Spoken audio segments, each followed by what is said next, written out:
আসসালামু আলাইকুম রহমতুল্লাহি ওয়া বারাকাতুহু। আজকে তাইফ থেকে পবিত্র মদিনার উদ্দেশ্যে রওনা করতেছি এই বাসে করে। জনপ্রতি 85 রিয়াল। শুধুমাত্র এটা হচ্ছে যাওয়া আসার গাড়ি ভাড়া। সামনে সাইডে মহিলা আছে, সে কারণে আমি সামনের দিক থেকে ভিডিও করতে পারতেছি না। আমি আপনাদেরকে পিছন দিক থেকে ভিডিও করে দেখাচ্ছি। আচ্ছা, এখন বাসের ভিতরে যাই। জি,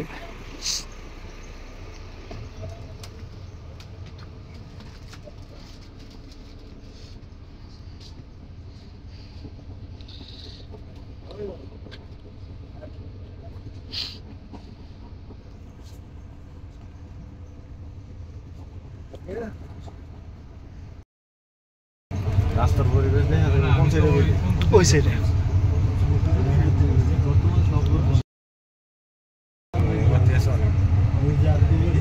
মক্কা থেকে মাসি দিয়ে সে নিকো মনে ঘুমে এত ঘুরে জানতে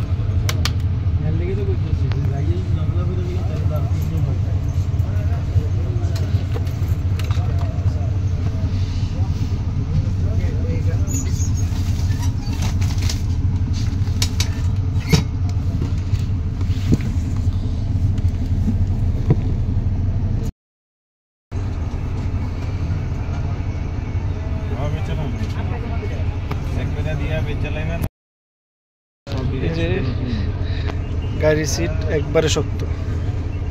এটাতে আমাদের দেশের যে বিআরটিসি গাড়ির সিট আছে ওইগুলোর সিট মোরা টুল ওইটা আরো ভালো।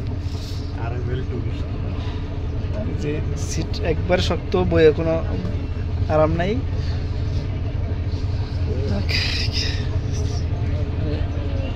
যাইতেছি, আল্লাহ ভরসা। আর এই যে এটা হচ্ছে ব্যাগ রাখার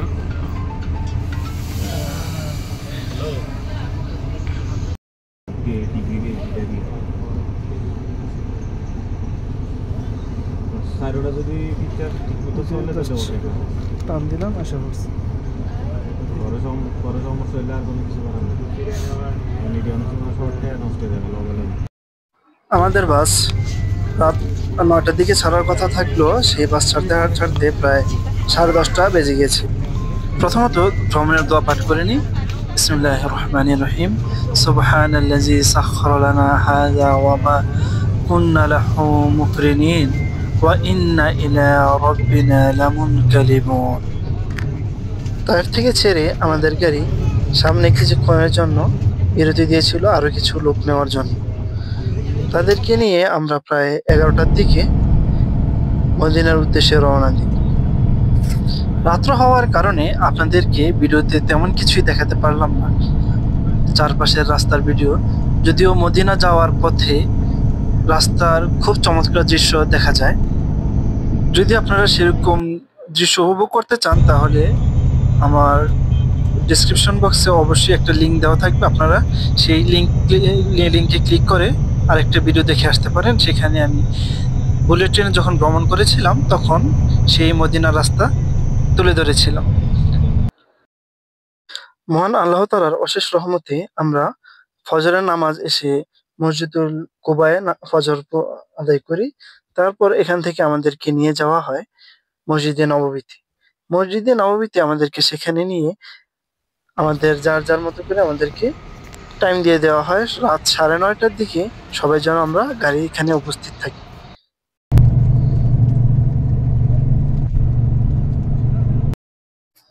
মসজিদে নববীতে এসে আমরা যে যার মতো করে নফল সালাত আদায় করে নিলাম। তারপর আমরা সালাত আদায় করে গিয়েছিলাম জান্নাতুল বাকিতে। জান্নাতুল বাকিতে আমরা সেখানে ঘোরাফেরা শেষ করে আবার মসজিদে নববীতে এসে নবী করিম সাল্লাল্লাহু আলাইহি ওয়াসাল্লামকে সালাম জানালাম। এই মুহূর্তটা ছিল সবচেয়ে আবেগময় মুহূর্ত।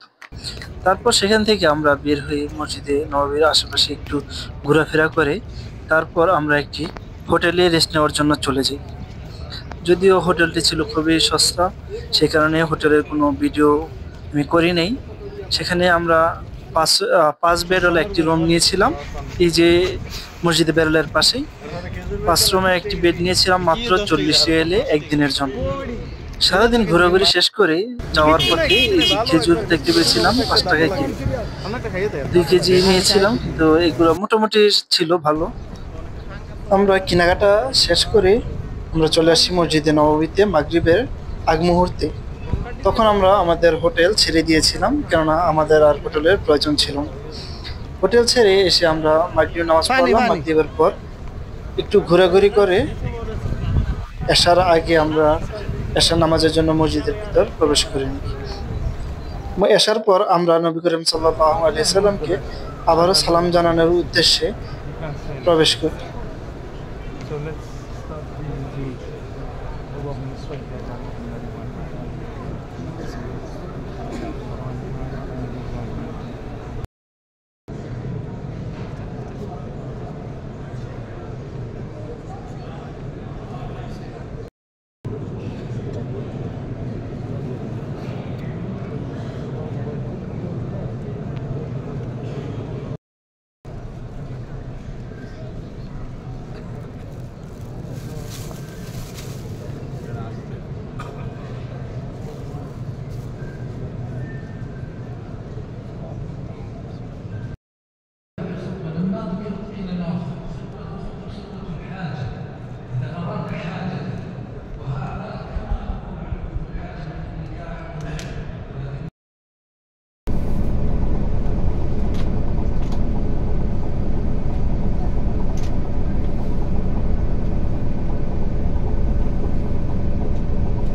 বাসে যাওয়ার আগ মুহূর্তে মদিনা শহরে ঘোরাঘুরি ও শপিং করার জন্য আমরা গিয়েছিলাম ব্ল্যাঙ্কেট মার্কেটে। সেখানে যদিও আমার কাছে দাম মনে হচ্ছে অতিরিক্ত বেশি, যেই কম্বলগুলো আমাদের এখানে পাওয়া যায় 100 টাকায়, সেগুলা সেখানে 200 এবং 250 টাকার মতো এরকম প্রাইস ট্যাগ লাগানো ছিল। এখান থেকে ঘোরাঘুরি শেষ করে আমরা তারপর বাসে উঠে আমাদেরকে নিয়ে গিয়েছিল উহুদের ময়দান। উহুদের ময়দান সম্পর্কে ভিডিও আমার চ্যানেলে অলরেডি দেওয়া আছে। আপনারা যদি দেখতে চান তাহলে অবশ্যই ডিসক্রিপশন বক্সে লিংক আছে, সেখান থেকে ক্লিক করে ইনশাআল্লাহ দেখে নেবেন। তারপর আলহামদুলিল্লাহ আল্লাহর রহমতে আমরা প্রায় 10টা সাড়ে 10টার দিকে আমরা তাইফের উদ্দেশ্যে রওনা করি। আমাদের সম্পূর্ণ ভ্রমণটি ছিল রাতের, সেই কারণে আপনাদেরকে আশেপাশের কোনো দৃশ্য দেখাতে পারিনি, চারদিকে ছিল শুধু অন্ধকার। তো চলুন এবার একটু দিনের আলোতে ভ্রমণটা উপভোগ করি।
দেখতে দেখতে সময় এসে গেল বিদায় নেওয়ার।